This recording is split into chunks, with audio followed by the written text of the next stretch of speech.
What's up, guys? I got Delaware Comic Dude coming at you again. Dude. Gonna do a review of can't speak today. Gonna do a review of X-Men Gold number 30, the supposed wedding of Peter Rasputin, Colossus, and Kitty Pryde. Now, X-Men Gold, I haven't really been keeping up on too much. I've seen reviews and other things, but this is definitely, was trying to be a jumping on point for me just to kind of see how it goes. This is kind of what I do a lot with modern comics because they're so inconsistent a lot of times, especially with a lot of SJW writers and stuff like that, that you never know what you're going to get, and that's definitely what scares me. Alright, so who does this? Mark Guggenheim. I'm not too familiar with any of these people. I do know Scott Campbell for the variant cover, but this is the standard cover, so I just does not have him. He's a great artist, though. He does a lot of great work. He does get criticized for some of his portrayal of characters, but whatever, he's still a great artist. So basically it starts out, and Kitty Pryde and Colossus are kind of just talking, it's a kind of a flashback scene where after the Marvel Super Secret Wars, Colossus kind of fell in love with that Azaji girl who was kind of basically a healer on Battle World that would take care of everybody, and he's saying blah blah blah, I don't know, I don't feel the same way for you I did once, and she's asking him about him, that type of thing. I would give anything for this never to have happened. I did not mean it. I did not want it, but it has, Kitty. And she's like, "Oh, why don't you call me Katya anymore?" And have we changed? And he's like, "Yeah, my feelings have changed for you. It's not the same what it was." Flashback to modern times, and here they're preparing for the wedding, but once again, kind of having some just more talking. Really not too much, just blabbing about stuff. Then we go to this, which is kind of like a reunion for all the characters. This is kind of bizarre because the writer is almost like Mark's kind of almost like making fun of the way that the current X-Men is. Like this panel, we've got 3 different Jean Greys going on. It's just kind of talking about how much of a mess it is, and how it's just so bizarre. It's the rehearsal dinner. And here we have Lockheed the Dragon, which I first heard about from the Marvel Super Secret Wars, and it's kind of funny because he goes missing after the first issue of the Secret Wars comic, and then winds up with this dragon at the end, which is kind of funny. They appear at the last issue, and then they go back home, and this would later become the main part of the issue, but we'll get to that here shortly. Then same thing with down here, with the Jean Greys. You got 2 Beasts, 2 X-Men. I wonder which one is the real X-Men, because you have Fraud, Cena Grace, X-Men or Iceman, and then you have the real Stan Lee one. So then you got Colossus' sister and Kitty. They go outside and they begin talking about the relationship between Kitty Pryde and Colossus, and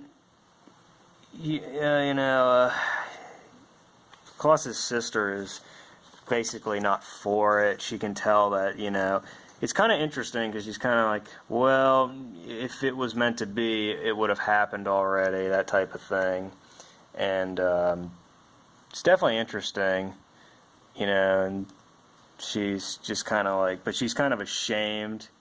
She doesn't want to say that to Kitty since it's basically her best friend. But it's interesting though. And Kitty kind of starts having some thoughts I don't know about all this. So then we just cut to Colossus, getting in his suit, getting ready with Nightcrawler. Same thing with Kitty Pryde. Kitty Pryde is actually drawn really well here. She looks really good. She's drawn very beautiful instead of kind of the manly one that was in not totally manly, but somewhat in the Rogue and X-Men or X-Men, Rogue and Gambit series. Even though not totally, she still looks good in that. But here she looks very good. She's talking with, her mom, Storm, and talking all about this, just all about the wedding and that kind of thing. Not much to say. Everyone's getting ready, and there's this where Wolverine is like sitting on top of this building, stalking them, like saying be good to each other. And like, what? I don't get what he's doing there, but hey, whatever. So then we cut to the wedding.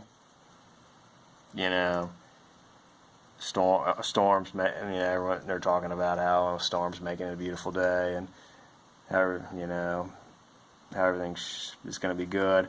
Obviously, we know that's not going to happen. Of course not. That's too much to ask in modern comics.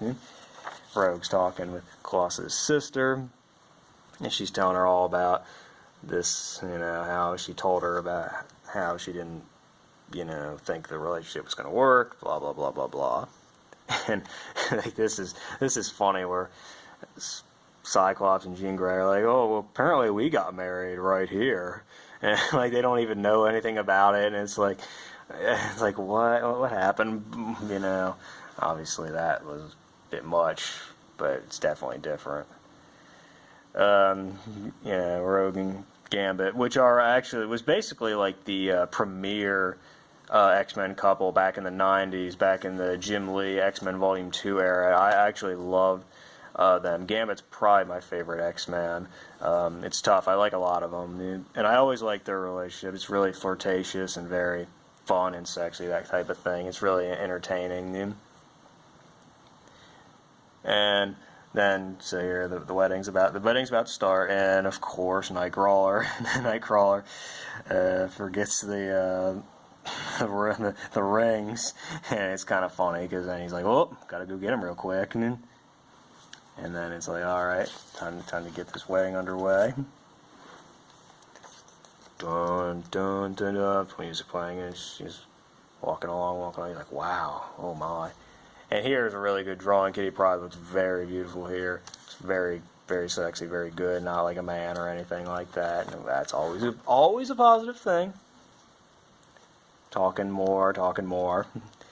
Then, going through like all the trials and tribulations of the relationship. This was the Azaji girl from Marvel Superhero Secret Wars that Colossus kind of fell in love with. Which Johnny Storm and Human Torch kind of did as well, but he really fell for her, and when she died, it crushed him, where Human Torch was kind of like, whatever, it happened. So they exchanged their vows, and getting ready to put the handy-dandy ring on the finger. Oh, no! It's actually pretty cool. It goes right through her fingers, because she phases out, because she basically can't go through the marriage. She knows it. Everybody's shocked. Everybody's like, whoa, wait, what? Basically breaks down in tears. I can't do this. Phases right through the ground, and everyone is just stunned. It's definitely a little bit taking a gas. He's saying, Colossus is devastated. Nightcrawler, get me out of here. Everyone is just kind of devastated at what goes around. Colossus' sister is blaming her for what she said to Kitty in the car, for what happened. This is all my fault. Everyone's depressed at the sight of it. They meet later, and this is decent, where he's definitely touching, where he's like, "I'm sorry I couldn't control my phasing. You said you couldn't marry me. I know." But he doesn't understand what, Colossus really can't understand why. And she basically explains they have too much history. A lot of it's good, a lot of it's messy, and she just almost basically can't explain why she couldn't go through with it, and he's just basically confused, doesn't understand why. He's like, I just don't understand. So then we cut to probably the best part of the whole issue, and probably the best thing to come from this is that Storm is telling Gambit that, look, marriage is hard and it requires more love. It requires a need, a hunger, a feeling that you'd rather not go on living than spending our day apart. And that's when this is actually really good, where it's kind of like phased out, like Rogue and the rest of these people are phased out. and then she's kind of phased in on this one right here. And Gambit's like, all right, I know what I need to do. He goes right over, proposes to Rogue, which is great because this is probably something a lot of fans wanted for a very long time but didn't quite get it. It's like, this is crazy. And I always love Rogue and Gambit. Like I said, they have a great relationship. It's really awesome. Really, she agrees. I say yes. They basically say they can't let this wedding material go to waste. Is essentially the response that was given. They vow. They say, "Yep, time to get married. I love you, Anna Marie. I love you, Remy LeBeau. No matter what happens, we'll always find each other." And so allow me to introduce Annie Marie and Remy LeBeau as husband and wife, which is really good. I'm glad this happened. This is something that should have happened a while ago. It didn't. Should have happened during the X-Men Volume 2. Definitely would have liked that. And then we come to the Mr. and Mrs. X series, which apparently Marvel was teasing with stores and saying they weren't really giving away any details, which is very odd because usually they reveal everything. I'm really excited for this, and I'm definitely going to pick this up and hopefully do a review on it. And it definitely looks great.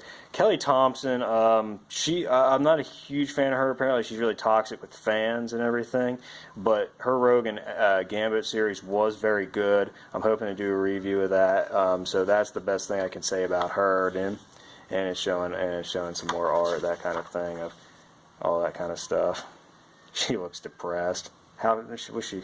That's kind of the way she always looks in the SJW books, but not entirely. She looks okay there. So through and through, this is actually a really good story.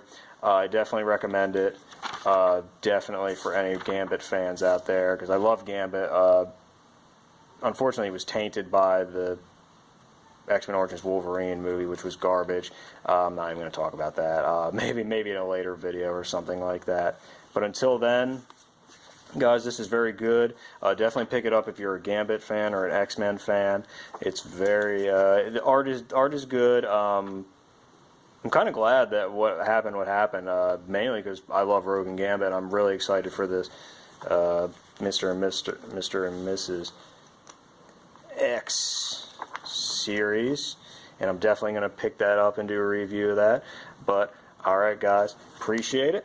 Thanks for watching. Alright, hit subscribe, and definitely check out my videos, comment, and let me know what you think. If there's something you want me to change in the videos, tell me. I want to know, because I'm trying to do my best. I'm new to the game, and I'm trying to produce the best stuff possible. Alright, thanks, guys. Check out X-Men Gold number 30. It says finale. By the way, it says finale up there. It's not the finale. I don't know what's up with that. It's so bizarre. But anyway, alright, guys, thanks. Take it easy, and subscribe, like, and let people know about this. Alright, thank you.